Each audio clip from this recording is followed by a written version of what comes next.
بسم اللہ الرحمن الرحیم صلو علی الحبیب صلی اللہ تعالی علی محمد وعلی آلہ وصحبہ.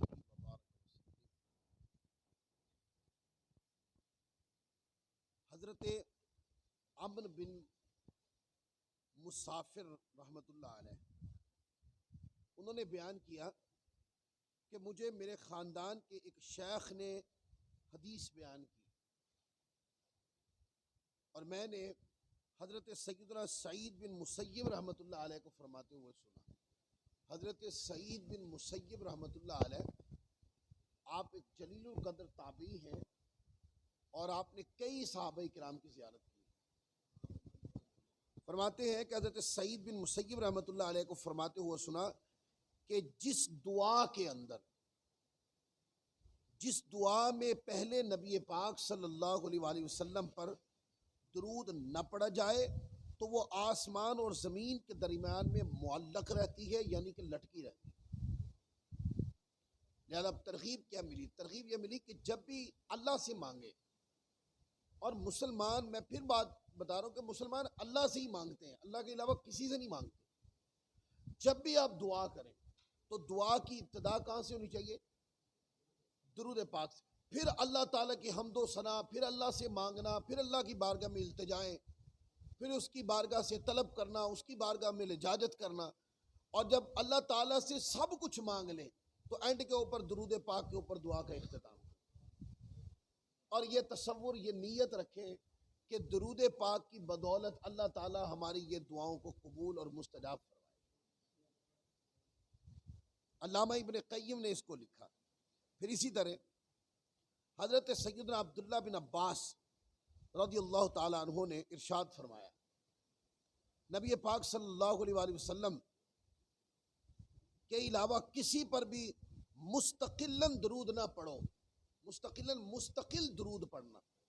جب آپ درود پڑھنے کی نیت کریں گے تو نیت صرف حضور علیہ الصلوۃ والسلام کے لیے کریں. یہ بات سمجھنے والی. ہاں، جب حضور علیہ الصلوۃ والسلام کی ذات پہ درود پڑھ لیں تو اب ان ہستیوں کا شکریہ ادا کرنا اور ان پہ درود پڑھنا ضروری ہے جو حضور علیہ الصلوۃ والسلام کی ذات سے متعلق ہے. مطلب آقا علیہ الصلوۃ والسلام کی ذات پہ انشان درود پڑھا جاتا ہے، مستقلاً درود پڑھا جاتا ہے کہ درود ہے تو حضور کی ذات کے لیے. اور جب حضور کی ذات پہ درود پڑھ لیں، یعنی کہ اللہ کی بارگاہ میں دعائے رحمت کریں کہ مولا اپنے حبیب پر رحمت نازل فرما. جب یہ دعا کر لیں تو پھر ساتھ یہ کہیں، اے مولا ان کی ازواج پر بھی، ان کے اہل بیت پر بھی، اور ان کی ذریت پاک پر بھی، ان کی آل پاک پر بھی، ان کے اصحاب پر بھی، اور ان کی امت پر بھی. یہ پھر سارا درود حضور علیہ الصلوۃ والسلام پر درود پڑھنے کے ساتھ پڑھا جائے گا. یعنی حضور کی ذات اقدس پر درود پڑھنے کے تتبع میں باقی مقدس ہستیوں پہ درود پڑھا جائے گا. اور جب مطلقاً درود پڑھنا ہوگا تو ذہن میں تصور کیا ہوگا؟ حضور کی ذات پہ درود پڑھا جائے گا. تو فرمایا کہ عبداللہ بن عباس رضی اللہ تعالیٰ عنہ فرمایا کہ مستقلاً درود صرف حضور علیہ الصلوۃ والسلام کی ذات پہ پڑھنا چاہیے، اس کے علاوہ نہیں. لیکن مسلمان مردوں اور عورتوں کے لیے استغفار بخشش کی دعا کی جاتی ہے. دیکھا وہ بات آ گئی. مسلمان مردوں اور عورتوں کے لیے جب آپ حضور کی ذات پہ درود پڑھیں تو پھر باقی ساری مقدس ہستیوں کے لیے دعائے رحمت کریں، اس سے حضور خوش ہوتے ہیں. پھر آگے حضرت عمر بن عبدالعزیز رضی اللہ تعالیٰ عنہ نبی کریم صلی اللہ علیہ وآلہ وسلم پر درود بھیجنے کے حوالے سے عمر بن عبدالعزیز رضی اللہ تعالیٰ عنہ کا ایک خط لکھا تھا انہوں نے. اس کی تحریر بڑی سننے والی اور پڑھنے والی. حضرت جعفر بن برقان رحمۃ اللہ علیہ فرماتے ہیں، روایت کرتے ہیں کہ سیدنا عمر بن عبدالعزیز رضی اللہ تعالیٰ عنہ، عمر بن عبدالعزیز ایک ایسی ہستی گزری ہے کہ جن کے دور کو خلفائے راشدین کا دور قرار دیا جاتا ہے. یعنی کہ خلفائے راشدین کے دور کی جتنی بھی صفتیں تھیں وہ حضرت عمر بن عبدالعزیز رضی اللہ تعالیٰ عنہ کے دور میں پائی گئی. اور آپ ایک ایسے عادل خلیفہ گزرے ہیں اسلام کے اندر کہ جن کا کتابوں میں بڑا عالی شان تذکرہ آتا ہے. تو عمر بن عبدالعزیز رضی اللہ تعالیٰ خط لکھتے کہا. کیا لکھتے ہیں؟ اما بعد، لوگوں میں سب کچھ، لوگ آخرت کے اعمال سے دنیا چاہتے ہیں، اور لوگوں میں سے بعض قصہ گو خطیبوں نے اپنے خلفاء اور امراء کے لیے نبی مکرم صلی اللہ علیہ وسلم پر درود جیسے درود کو ایجاد کر لیا. لہذا جب میرا یہ خط تمہارے پاس پہنچے تو انہیں حکم دو کہ وہ نبی پاک صلی اللہ علیہ وسلم پر درود پڑھیں اور عام مسلمانوں کے لیے دعا یعنی ایصال ثواب کریں، اور اس کے علاوہ دوسری باتیں چھوڑ دیں. اب منع کر دیا نا کہ جو اللہ کے نبی کی ذات کو مستقلاً درود سے ہٹا کر باقی لوگوں پر بھی مستقل درود پڑھنے لگ گئے تھے، جاہل خطبہ. تو آپ نے منع کر دیا کہ قرآن مجید کے اندر جو حکم ہے مستقلاً درود اللہ کے نبی کی ذات پہ پڑھا جائے. اچھا، باقی مقدس ہستیوں کے لیے بھی دعائے رحمت کی جائے گی، باقی مقدس ہستیوں کے لیے بھی دعائے رحمت کی جائے گی. جو اللہ کے نبی پر مستقلاً انسان درود پڑھے، پھر اہل بیت پر، پھر آل پاک پر، پھر ذریت پاک پر، پھر ازواج مطہرات پر، پھر اصحاب پر، پھر امت پر جب درود پڑھے تو یہ کیا ہے؟ جہاں آقا کی ذات پر درود پاک پڑھنے کی فضیلت اس کو ملی، وہاں دیگر مقدس ہستیوں کے لیے دعائے رحمت کرنے کی اچھا کام بھی اس کو نصیب ہوا. ان مقدس ہستیوں کے لیے دعائے رحمت کریں گے تو اس کے بدلے میں اللہ تعالیٰ کی رحمت آپ پر سایہ بھی کرے. پھر اگلی حدیث ہے نبی کریم صلی اللہ علیہ وسلم کی ازواج پر درود. اس کے اوپر روایت ہے حضرت سیدنا جابر بن عبداللہ رضی اللہ تعالی روایت کرتے ہیں. اب جابر بن عبداللہ ایک ایسی ہستی ہے کہ مدینہ پاک میں آپ مفتی مدینہ تھے، اور مدینہ طیبہ کی سرزمین پر جس صحابی رسول رضی اللہ تعالیٰ کو سب سے آخر میں انتقال ہوا وہ حضرت جابر بن عبداللہ تھے. اور جب تک آپ حیات رہے آخری دم تک مدینہ پاک میں مفتی اعظم تھے. آپ لوگ علمی معاملات میں آپ کی طرف رجوع کرتے تھے. روایت کرتے ہیں کہ ایک عورت نبی کریم صلی اللہ علیہ وسلم کی خدمت میں عرض گزار ہوئی کہ میرے لیے اور میرے شوہر کے لیے دعائے رحمت فرمائیے. آقا علیہ الصلوۃ والسلام نے فرمایا اللہ تعالیٰ تم پر اور تمہارے شوہر پر رحمت فرمائے. اب یہ ترغیب دلا دی کہ دعائے رحمت کیا کریں. کس کے لیے؟ اپنے لیے بھی کیا کریں، اپنے شوہر کے لیے بھی کیا کریں، شوہر بیوی کے لیے کریں اور بیوی شوہر کے لیے کریں. کیا؟ دعائے رحمت، مستقل درود حضور کی ذات اقدس پہ پڑھا جائے. میں بار بار یہ جملہ دہرا رہا ہوں. اس کو امام ابی داؤد نے سنن ابی داؤد کے اندر روایت کیا، حدیث نمبر 1533 ہے. آگے وہ معاملات جن میں نبی کریم صلی اللہ علیہ وسلم پر درود پاک بھیجنا مستحب ہے. پہلی حدیث حضرت سیدنا محمد بن سیرین رضی اللہ تعالیٰ عنہ چھوٹے بچے کے لیے دعا اور استغفار کرتے تھے جس طرح بڑے کے لیے دعا اور استغفار کی جاتی ہے.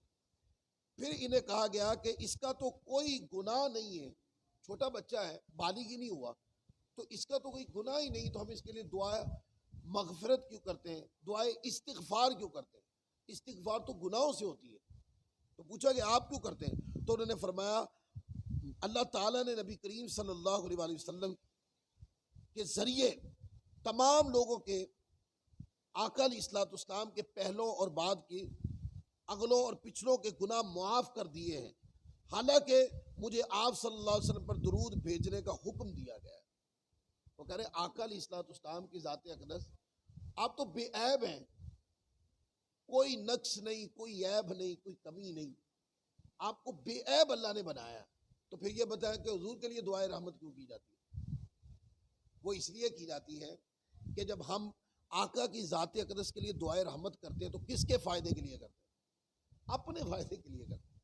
تو اگر ایک بچہ بالغ ہی نہیں ہوا اور اس کے لیے ہم دعائے رحمت کرتے ہیں، اللہ سے رحمت طلبی کرتے ہیں اور اس کی مغفرت کی دعا کرتے ہیں، تو کسی کے لیے دعا کرنا بھی نیکی ہے. یہ بتانا چاہ رہے ہیں حضرت امام محمد بن سیرین.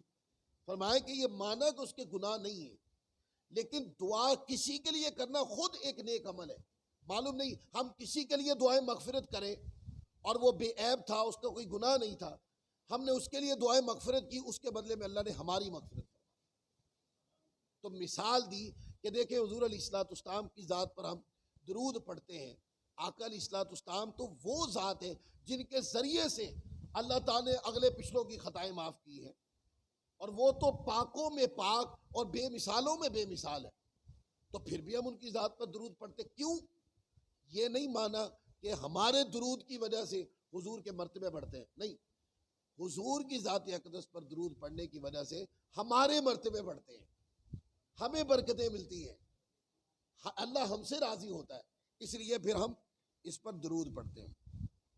پھر اگلی روایت ہے، اس کو حضرت صالح بن محمد بن زائدہ رضی اللہ تعالی عنہ روایت کرتے کہ میں نے قاسم بن محمد بن ابی بکر رضی اللہ تعالیٰ عنہ کہتے ہیں سنا ہے کہ تلبیہ سے فراغت کے بعد آدمی کا نبی کریم صلی اللہ علیہ وسلم پہ درود پڑھنا مستحب ہے.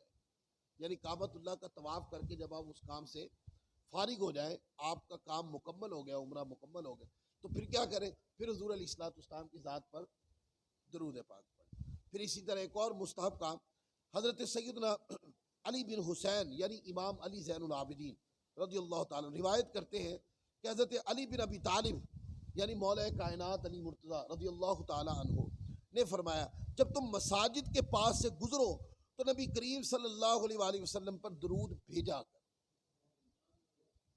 کیونکہ مساجد ہمیں نیکی کا حکم دیتی ہے. اور جب فرمایا کہ جب مسجد میں آ جاؤ، اس کے اوپر الگ روایات کہ جب مسجد میں آ جاؤ پھر تو درود پڑھو، کیونکہ مسجد ہے ہی عبادت کے لیے. لیکن اگر کوئی بندہ مسجد کے قریب سے گزرا ہے اور اس نے مسجد کو دیکھا ہے تو مسجد کو دیکھ کر وہ کیا کرے؟ جہاں اللہ کا ذکر کرے ساتھ ہی حضور کی ذات پر درود پڑھا دے، کیونکہ جو مسجد ہے وہ علامت ہے کس چیز کی؟ نیکی کی علامت. جیسے ہم مسجد کو دیکھتے ہیں ہمیں اللہ یاد آ جاتا ہے، جیسے ہم مسجد دیکھتے ہیں ہمیں اللہ کے رسول یاد آ جاتے ہیں، جیسے ہم مسجد دیکھتے ہیں تو ہمیں اپنا دین یاد آ جاتا ہے، جیسے مسجد کو دیکھتے ہیں اپنا قرآن یاد آ جاتا ہے. تو فرمایا کہ جب تم دیکھو مسجد کو تو کیا کرو؟ فوراً حضور کی ذات پہ درود پڑھ دو، اور یہ تصور رکھو کہ یہ مسجدیں بھی انہی کے کرم سے ہیں، یہ دین بھی انہی کے دیے سے ہے، یہ عبادات بھی انہی کے بتائے سے ہیں. تو جنہوں نے پورا دین دیا، جنہوں نے پوری شریعت دی، جن کے ذریعے سے قرآن آیا، جن کے ذریعے سے ہم نے رب کو پہچانا، تو آج وہ چیزیں، وہ مسجدیں جو ہمیں اللہ تعالیٰ کی یاد کرواتی ہیں، تو کیوں نہ ان مسجدوں کو دیکھ کر ہم حضور کی ذات پہ درود پڑھیں کہ ان مسجدوں میں جو کچھ بھی عبادت ہوتی ہے وہ سب حضور علیہ الصلوۃ والسلام کے کرنے اور ارشاد فرمانے سے. اللہ تعالیٰ آج کا درس اسی پہ ختم کرتے ہیں. اللہ تعالیٰ ہم سب کو عمل کی توفیق عطا فرمائے.